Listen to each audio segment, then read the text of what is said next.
is the boy meets girl, boy proposes to girl, boy leaves girl, boy goes on The View to profess his love for the girl, boy crawls back to girl drama between John Cena and Nikki Bella simply what passes for a work in today's WWE? So, Jim, what do you think about all the drama in the press between John Cena and Nikki Bella? Well, I've seen all the headlines and or still pictures as I scroll on Twitter or you look at anything on the internet.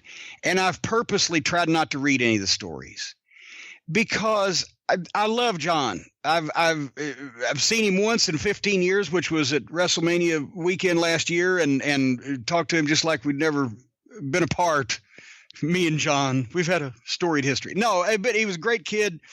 And I don't know anything about this, and I don't know why anybody would want to read it. I don't understand I didn't watch the royal wedding.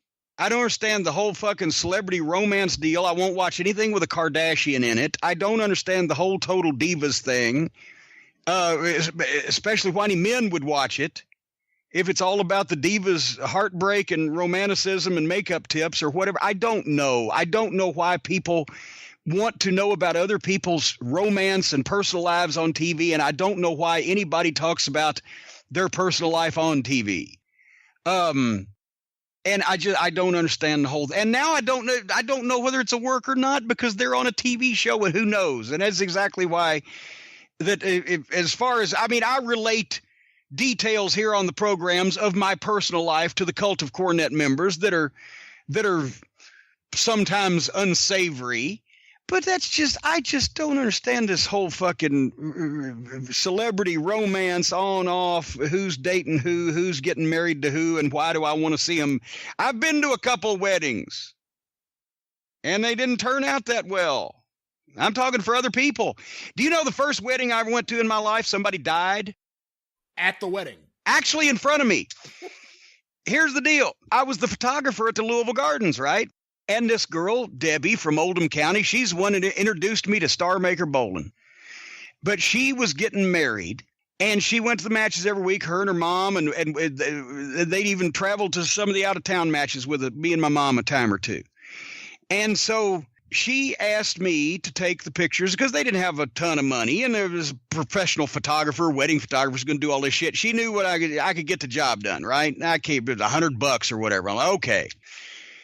And I go and I show up at the place, and they're all spruced up, and all their guests are milling about, and I'm getting my equipment ready and everything, and making sure my flash batteries are all charged up. And I hear this commotion it wasn't a huge church. I think we were in like the room where the reception was going to be held, in one of those women's club type of rooms. Big old house, an old house that had been renovated. So that's a big room, but hear this commotion. Look over to the side. Her mother has fallen off the bench. They're 30 minutes from bell time, and her mother has just had a heart attack and dies. They call the ambulance, and they're doing whatever the fuck, and she died right there on the floor 30 minutes before bell time on the wedding. Wow.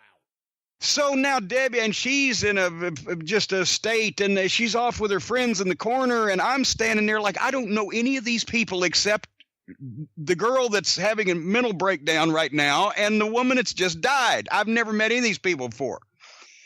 And I'm feeling uncomfortable.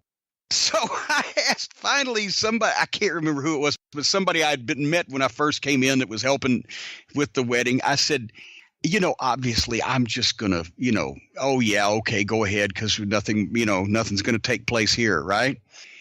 So I leave this, and like I said, it's an old house, and it's in a wooded area, real nice, and I walk up the hill and get in the car. And when I get in the car and start to drive off, I realize, what the fuck do I smell? On the way up, I've stepped in dog shit up the hill. And dog shit's all over my shoe, and now it's all over the brake and the gas. And I'm like, what the fuck?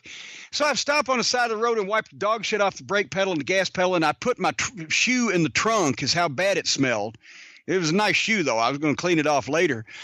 And I get home, and I've left before this thing's supposed to even start. So I get home like 2 hours early, and I'm coming in the kitchen door, and I see my mom looking down the stairs like she's going to call the cops or shoot me or something. And she says, oh, my God, what's happened? Because she sees me walk in with one shoe on and one shoe off, and she thinks I've wrecked the car. And I told her, no, Debbie's mother is dropped dead. And then she was relieved about the car, but she was upset about Debbie's mother. And she's also minorly relieved about my shoe. And then, son of a bitch, wouldn't you know who won the pony? The very next day, I get a phone call. Guess what they went ahead and did? They went ahead and got married. Come on.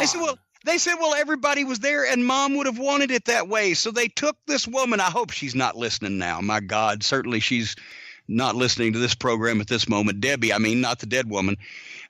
They carted her dead mother out in an ambulance, and then they reconvened everybody and got married and just had a friend of theirs take a couple of pictures. And so I'm like, well, fuck, I lost $100 too and a good shoe, which I never was able to rehabilitate, come to find out. All right, well.